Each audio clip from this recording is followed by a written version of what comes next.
Alors, je vous dis bonjour à tous. Ça fait un petit moment que j'avais pas fait de vidéo.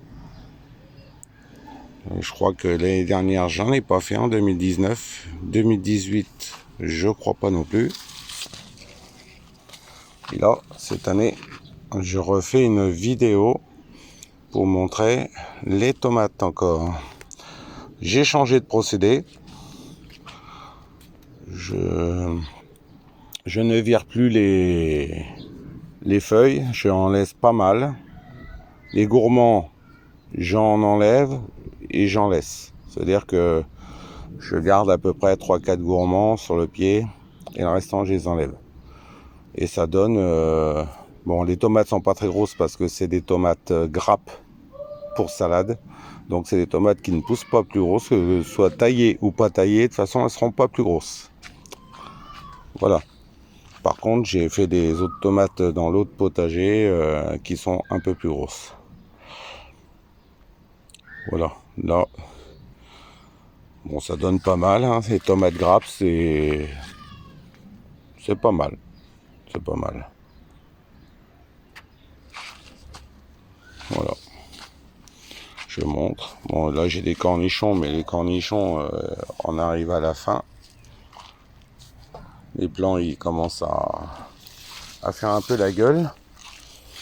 Il faut dire, on est fin juillet et je suis dans le sud, hein, du côté de Toulouse, et je peux vous dire que ça cogne. Heureusement qu'il y a des arbres. Vous voyez, regardez. Il y a des arbres dans mon potager, et heureusement. Sinon, tout serait cramé. Voilà, j'ai un prunier là, Mirabelle. Là, j'ai un abricotier, un cerisier. Et là, un reine-claudier. Et plus loin, 2 abricotiers plus un mirabellier au fond. Et si j'avais pas ces arbres-là, et ben les tomates, aïe aïe aïe. Voilà. Et encore, même avec les arbres, je vous dis, les pieds de tomates, ils souffrent là. Je suis obligé d'arroser tous les jours, malgré que c'est paillé. Tous les jours, je suis obligé d'y passer. Faut arroser, arroser, arroser, arroser, arroser. La terre est sec, enfin sèche si on veut. Ça dépend comment on veut. Voilà. Donc, vous voyez là, le pied de tomate là, ils sont en plein soleil, ceux-là. Bah, les feuilles, on voit, elles ont soif. Elles ont soif. Voilà. Donc c'est pour ça, dans l'autre partie, je vais vous montrer. Dans l'autre partie, bon ben là ici, les pieds de tomates sont magnifiques parce qu'ils sont à l'ombre l'après-midi. Il n'y a pas d'arbres, mais ils sont à l'ombre. Donc là, ils sont magnifiques. Oula, voilà. Ils sont magnifiques. Voilà. Bon, ici, c'est... Là, vous voyez, là, ils sont sous les arbres. Et heureusement. Voilà. Vous voyez, là, ici, là, par contre, là, j'ai fait des pieds de tomates, là, avec des grosses tomates. Ce n'est pas la même variété.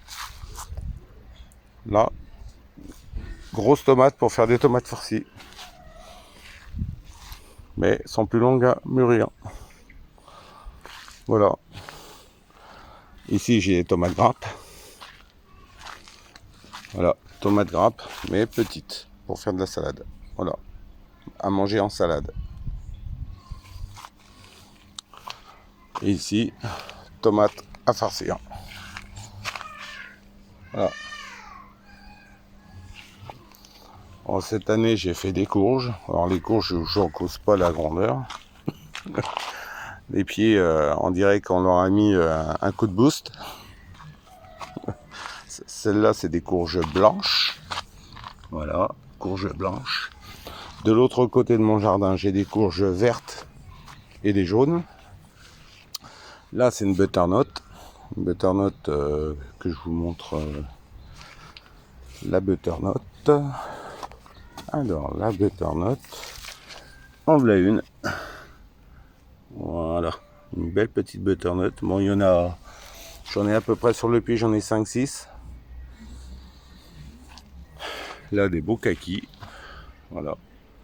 Des kakis, pour ceux que dans le nord ils connaissent pas, et ben moi non plus je connaissais pas, et j'ai planté des kakis et j'ai de beaux kakis.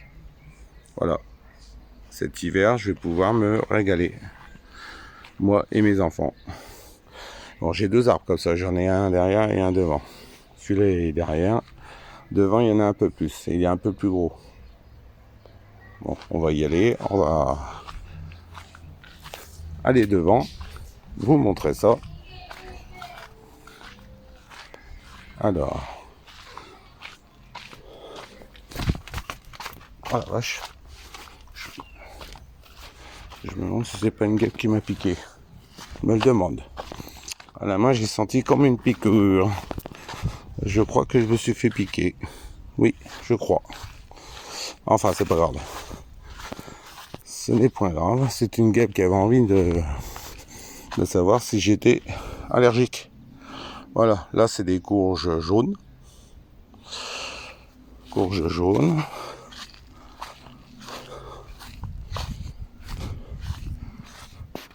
Courges vertes. Voilà.